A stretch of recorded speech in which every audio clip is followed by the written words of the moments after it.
How did finding my baby photo online reveal I was kidnapped from the hospital 28 years ago? I was reverse image searching photos for a graphic design project when my own infant face appeared in the results. The thumbnail was small but unmistakable, showing a newborn with the distinctive port wine birthmark that covers half my left cheek. I clicked through to a website called findourchildren.org and felt my coffee mug slip from my hand, shattering against my desk. The page was titled, Baby Ethan Calderon, stolen from Mercy General Hospital, May 3, 1996. The photo showed me in a hospital bassinet, wearing a blue knit cap with my birthmark clearly visible. Below it was an age progression image showing what I might look like at 28, and the resemblance to my current appearance was unsettling. The text explained that baby Ethan had been taken from the nursery during a shift change by someone impersonating a nurse. Security footage showed a woman in scrubs carrying the infant toward the loading dock, but cameras failed to capture her face or the vehicle she used. The case had gone cold after 6 months, with no leads. My hands shook as I scrolled through details that made no sense. My parents were Richard and Susan Holloway, and they'd told me I was born in Chicago while my father was stationed there with the military. We moved constantly during my childhood, which they attributed to Dad's career requirements. But here was evidence suggesting I wasn't their biological child at all, that I'd been stolen from a hospital in Phoenix, Arizona, a city I'd never visited until a business trip last year. I touched the birthmark on my face, the one feature that had made me instantly recognizable my entire life. My mother always said it made me special, that some cultures considered port wine stains marks of good fortune. But now it felt like the evidence that would unravel everything I thought I knew about myself. The website listed contact information for Detective Iris Kowalski with the Phoenix Police Department and a direct line for the Calderon family. I stared at those phone numbers for 20 minutes, my cursor hovering over them, afraid of what calling would set in motion. If this was real, it meant my parents had kidnapped me. It meant everything about my identity was a lie. But if I ignored it, I'd spend the rest of my life knowing I'd seen this information and chosen to do nothing. I picked up my phone and dialed Detective Kowalski's number, my heart hammering so hard I could barely hear the ringtone. She answered on the third ring with a professional but tired voice that suggested she'd been working cold cases too long. I explained who I was and what I'd found, my voice breaking as I described the birthmark and the resemblance to the age progression photo. Detective Kowalski went silent for a long moment before asking me to repeat my name and current location. When I finished, she said something that made my blood run cold. Mr. Holloway, I've been working the Calderon case for 8 years, ever since the original detective retired. I look at Ethan's file every week, hoping for new leads. Can you send me a current photograph of yourself immediately? I used my phone to take a selfie that clearly showed my birthmark and emailed it to the address she provided. Less than 2 minutes later, she called back with barely controlled emotion in her voice. Mr. Holloway, I need you to understand what I'm about to say very carefully. Based on the photograph you just sent, there's a strong probability that you are Ethan Calderon. The birthmark is identical in size, shape, and location. The facial structure matches our age progression models. I need to arrange DNA testing immediately to confirm, but I believe you may have just solved a 28-year-old kidnapping case. The words felt unreal, like dialogue from a movie happening to someone else. I asked about the Calderon family, and Detective Kowalski's voice softened. Michael and Teresa Calderon never stopped searching. They've spent hundreds of thousands of dollars on private investigators, age progression updates, and maintaining that website. They have 2 other children now, but they've never given up hope of finding their firstborn son. Would you be willing to speak with them? I said yes, before fully processing what that meant. Detective Kowalski explained she'd contact the Calderons and arrange a DNA test through a lab in my city, Denver, where I'd been living for the past 3 years. She warned me not to confront my parents yet, that if they were indeed the kidnappers, alerting them prematurely could lead to destruction of evidence or flight.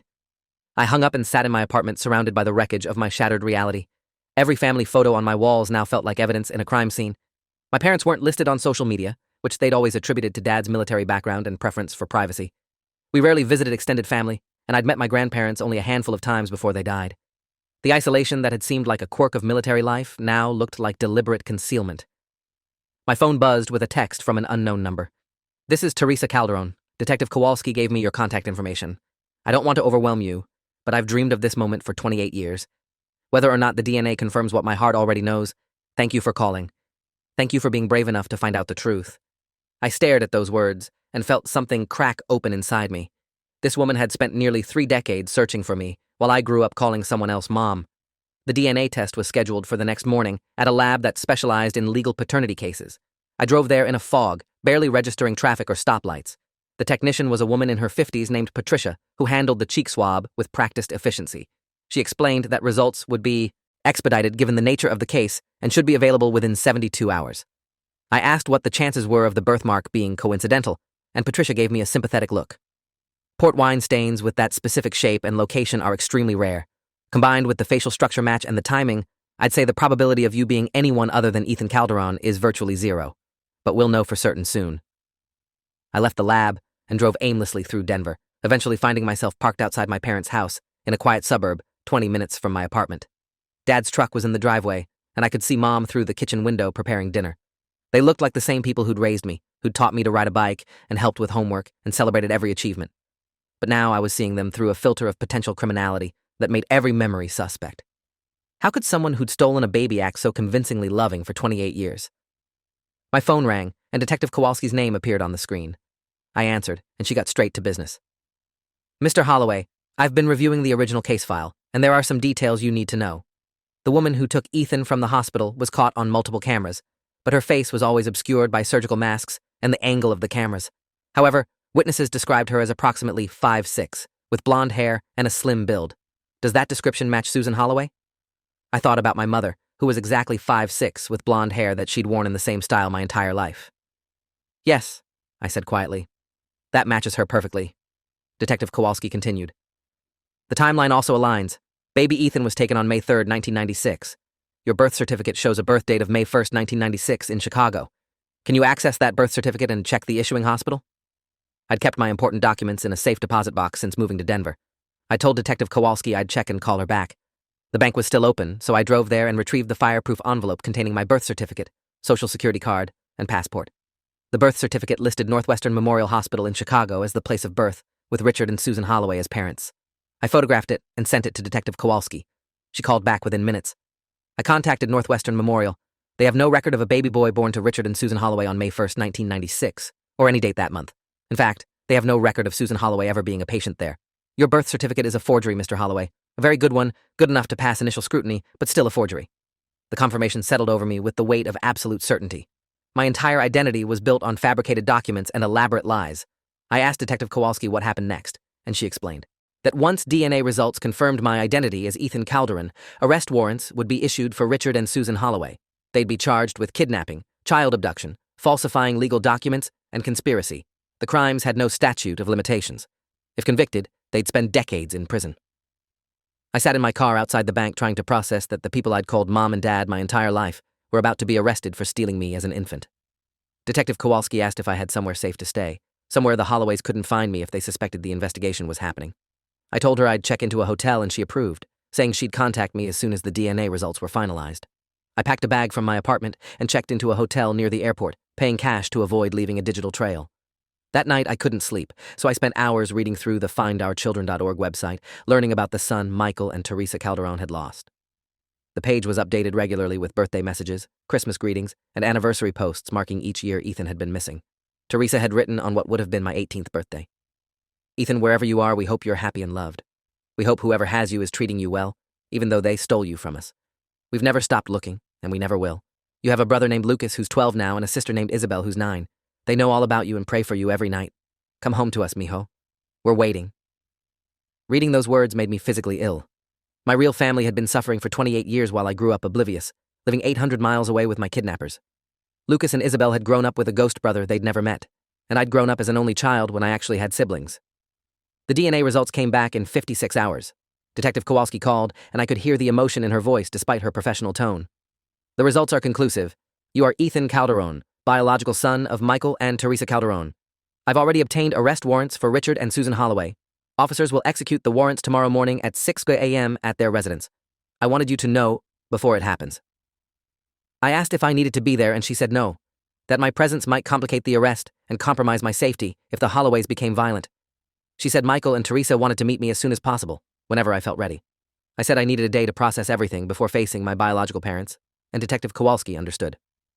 The next morning, I sat in my hotel room watching the clock tick toward 6 a.m., knowing that in moments, my parents' house would be surrounded by police. At 6:14 a.m., my phone rang with a call from Mom's number. I stared at it, my finger hovering over the decline button. On the 7th ring, I answered. Mom's voice was frantic and broken. Ethan, the police are here. They're saying terrible things about us, that we kidnapped you from a hospital. They have a warrant for our arrest. You have to help us. You have to tell them this is crazy. We're your parents. You know we'd never do anything to hurt you. Her use of my stolen name felt like a violation now. I wasn't Ethan Holloway. I was Ethan Calderon, and these people had built their entire family on a crime. The DNA test confirmed it. I said quietly. I was born to Michael and Teresa Calderon on May 3rd, 1996, at Mercy General Hospital in Phoenix. You took me from the nursery and forged documents to make me legally yours. Everything you've told me about my life has been a lie. Mom started crying, and I heard Dad in the background demanding to know who was on the phone. Mom's voice became desperate. We gave you a good life. We loved you. We couldn't have children of our own, and when we saw you in that nursery, you were perfect. We weren't hurting anyone. Your biological parents had a good life. They had other children eventually. We just wanted one baby, one chance to be parents. The rationalization was obscene. You stole someone's child, I said, my voice rising. Do you understand what you did to them?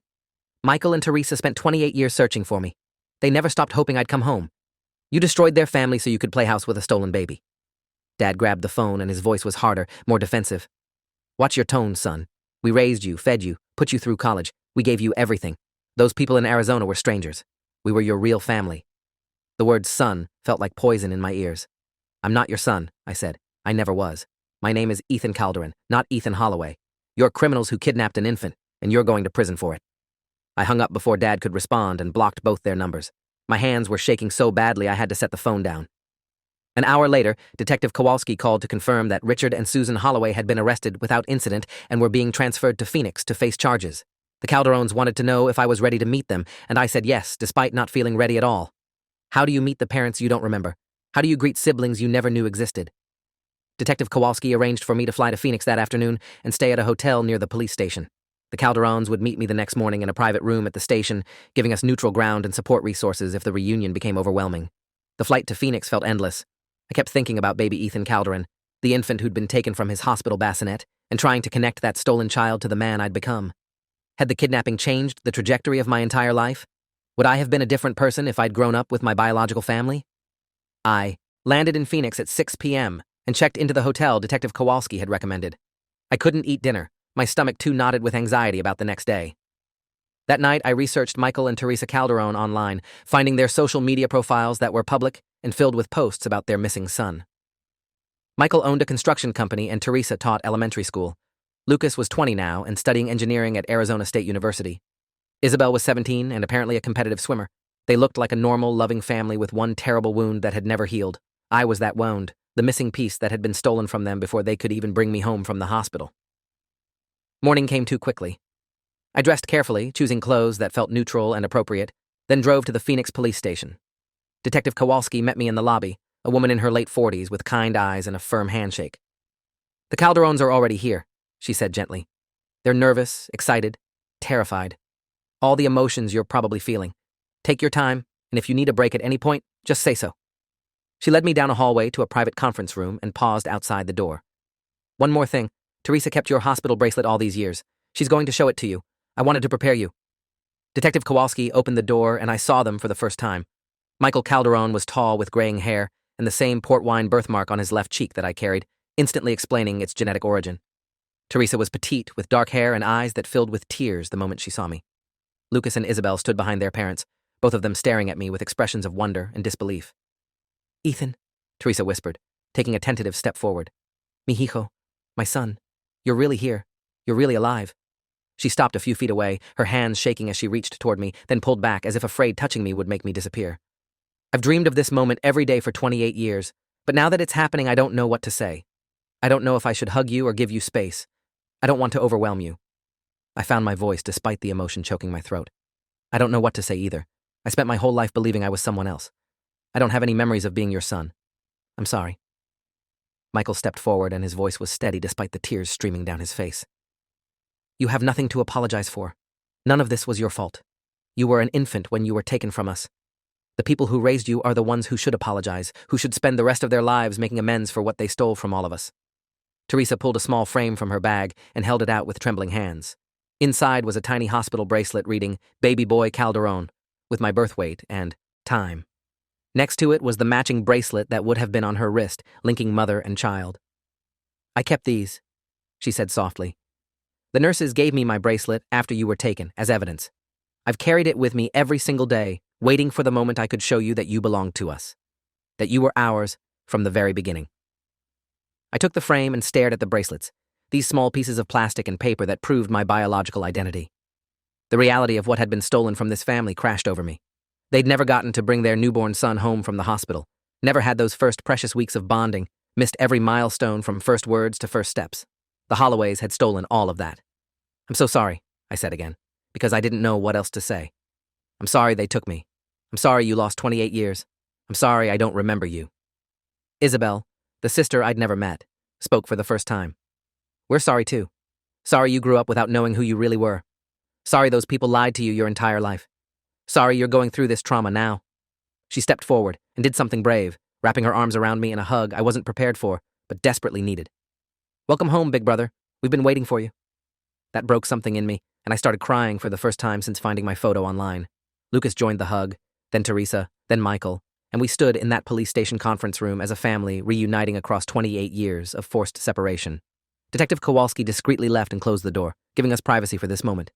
We spent the next 3 hours talking, sharing photos, telling stories, trying to compress 28 years into a single conversation. Michael showed me pictures of the nursery they'd prepared before I was born, still preserved exactly as they'd left it, too painful to dismantle but too important to abandon. Teresa shared videos of Lucas and Isabel as children, talking about their missing big brother and making birthday cards for someone they'd never met. Lucas told me about growing up with my absence haunting the family, how every holiday and celebration was marked by conversations about where I might be and whether I was safe. Isabel admitted she used to fantasize about finding me, imagining dramatic reunions where she'd be the hero who brought me home. "I never imagined it would actually happen," she said. "I thought you were probably dead and we just didn't know it. The fact that you're alive and here feels like a miracle." We talked about what happened next, the legal process and the trial. Michael explained that the Maricopa County District Attorney's Office had already contacted him about the charges against Richard and Susan Holloway. They'd be facing federal kidnapping charges along with state-level crimes, including child abduction, falsifying documents, and conspiracy. The DA wanted me to testify, to describe my life with the Holloways, and confirm that I'd been raised as their biological son, despite knowing the truth about my origins. Teresa looked conflicted when Michael mentioned my testimony.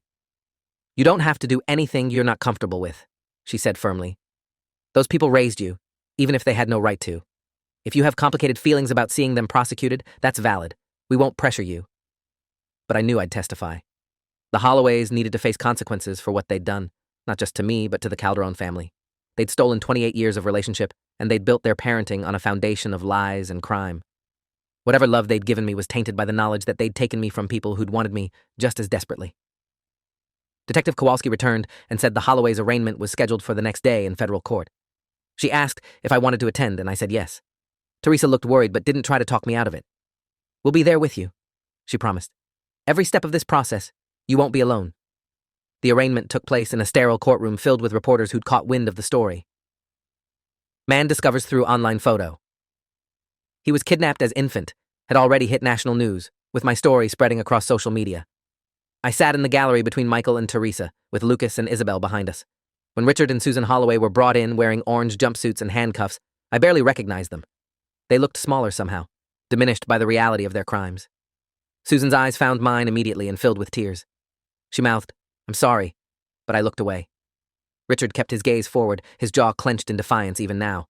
The prosecutor outlined the charges: federal kidnapping, conspiracy to commit kidnapping, falsifying government documents, and fraud. Each count carried significant prison time. The Holloway's public defender entered not guilty pleas and requested bail, arguing his clients had no prior criminal history and had been model citizens for 3 decades. The prosecutor objected strenuously, pointing out that the defendants had been successfully evading justice for 28 years and had every motivation to flee. The judge denied bail, citing the severity of the charges and flight risk. Susan broke down sobbing as she was led from the courtroom, and part of me felt sympathy, despite everything. That maternal grief seemed genuine, even if the basis for it was criminal. Outside the courthouse, reporters swarmed us with cameras and microphones. Michael made a brief statement thanking law enforcement and asking for privacy as we navigated this difficult time. One reporter shouted a question at me directly. "Mr. Calderon, how does it feel knowing you were raised by your kidnappers?" I stopped and looked at the cameras, feeling Teresa's hand tighten on my arm in support. "It feels like my entire life was a lie," I said honestly. "But I'm grateful to have found my real family, and I hope this story helps other families who are searching for missing children. If you've been separated from your child, don't give up. Keep looking. Keep hoping. My biological parents never stopped searching, and that's why I'm standing here today." The clip went viral, with millions of views across platforms. I received messages from other families with missing children, asking for advice, sharing their stories, finding hope in my reunion. The attention was overwhelming, but purposeful, giving meaning to the trauma I was processing. The trial was scheduled for 6 months later, giving both sides time to prepare. During that period, I moved to Phoenix to be closer to the Calderons. Michael helped me find an apartment near their house, and Lucas helped me move my belongings from Denver. I started therapy to process the complex trauma of discovering my identity had been stolen, working with a psychologist who specialized in adoption trauma and family separation. The Calderons were patient as I adjusted to having a family that actually shared my DNA. Teresa cooked elaborate dinners every Sunday, and I learned my grandmother's recipes that had been passed down for generations. Michael taught me about the construction business and offered me a position in the company if I wanted to change careers from graphic design. Isabel showed me her swim competitions, and Lucas introduced me to his college friends, proudly announcing I was the brother who'd been missing for 28 years. Slowly, painfully, I began to feel like Ethan Calderon instead of Ethan Holloway. The trial began on a cold morning in January. The prosecution's case was overwhelming. They presented the hospital security footage showing a woman matching Susan Holloway's description, taking baby Ethan Calderon from the nursery. They showed the forged birth certificate and had experts testify about how the document had been created using sophisticated but ultimately traceable methods. They presented DNA evidence proving conclusively that I was the biological child of Michael and Teresa Calderon. The defense's strategy was to argue that Richard and Susan had genuinely believed they were adopting me through a private arrangement that turned out to be illegal. Their attorney claimed they'd been deceived by an adoption facilitator who'd arranged the adoption and provided the forged documents. They portrayed the Holloways as victims of a larger conspiracy rather than the primary criminals. But the prosecution destroyed that narrative by showing bank records proving Richard had purchased surgical scrubs, a fake nurse's ID badge, and had researched hospital security protocols in the weeks before my kidnapping. They showed that Susan had faked a pregnancy for 9 months, stuffing pillows under her clothes and telling coworkers and family members she was expecting. The planning had been deliberate and sophisticated, not the actions of innocent people deceived by a corrupt facilitator. I was called to testify on the 4th day of trial. Walking into that courtroom and taking the witness stand while Richard and Susan watched from the defense table was one of the hardest things I'd ever done. The prosecutor was a woman named Angela Simmons, who'd been gentle during our preparation sessions. She started with basic questions establishing my identity and the circumstances of discovering I was Ethan Calderon. Then she asked about my childhood with the Holloways. "Did they ever tell you that you were adopted?" she asked. "Yes," I answered. "They said I was adopted as an infant from overseas, that my birth parents had died in an accident. They said there were no other relatives and no way to trace my biological family." Angela continued. "Did you ever question this story? Did anything seem suspicious about your origins?" I thought about all the red flags I'd missed. We moved frequently when I was young. They said it was because of my father's military career, but looking back, I think they were trying to avoid detection. We rarely visited extended family, and I met my grandparents only a few times. They weren't on social media, and they discouraged me from doing DNA testing or ancestry research. At the time, I thought they were just private people, but now I understand they were hiding. Angela showed the jury photographs of me at various ages, always displaying my distinctive port wine birthmark.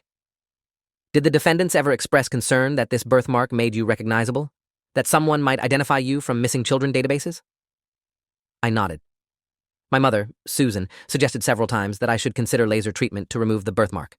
She said it would help my self-esteem and professional prospects. I refused because I never thought it was a problem. Now I realize she was worried someone would recognize me. The defense attorney cross-examined me aggressively, trying to portray the Holloways as loving parents who'd given me a good life. "Isn't it true that Richard and Susan provided for all your needs? That they put you through college, supported your career, and showed you affection?" I met his eyes steadily. "They provided for the child they kidnapped, yes, but that doesn't erase the crime they committed or the pain they caused my biological family," the defense attorney pressed. "But you loved them, didn't you? You called them mom and dad. You considered them your real parents for 28 years. I felt anger rising, but kept my voice calm. I loved who I thought they were. I loved the people I believed had adopted me legally and given me a home. I don't know if I can love the criminals who stole me from my actual parents and built their family on lies." The defense attorney tried a different angle. "If you'd never found that photograph online, would you have been happy to continue living as Ethan Holloway? Would your life have been fulfilling?" The question was meant to suggest my life with the Holloways had been acceptable, but it backfired. "If I'd never learned the truth, I would have spent my entire life not knowing my real family," I said. "I would have died without ever meeting my biological parents who spent 3 decades searching for me. I would have had no relationship with my brother and sister. The Holloways would have gotten away with kidnapping, and the Calderons would have never known what happened to their son. That's not happiness. That's just ignorance." The jury seemed moved by that response. After 2 weeks of testimony, closing arguments, and deliberation, the jury returned guilty verdicts on all counts for both Richard and Susan Holloway. Susan collapsed in her seat, sobbing uncontrollably. Richard remained stoic, staring straight ahead as the judge set a sentencing date. The sentencing hearing took place 6 weeks later. The judge heard victim impact statements from Michael, Teresa, Lucas, and Isabel, each of them describing the devastation the kidnapping had caused their family. Teresa's statement was particularly powerful. For 28 years, I wondered if my son was alive or dead. I imagined horrible scenarios, worried he was being abused or neglected. I missed every milestone of his life. I wasn't there for his first day of school, his graduation, his first heartbreak. These defendants stole my son, and they stole my chance to be his mother.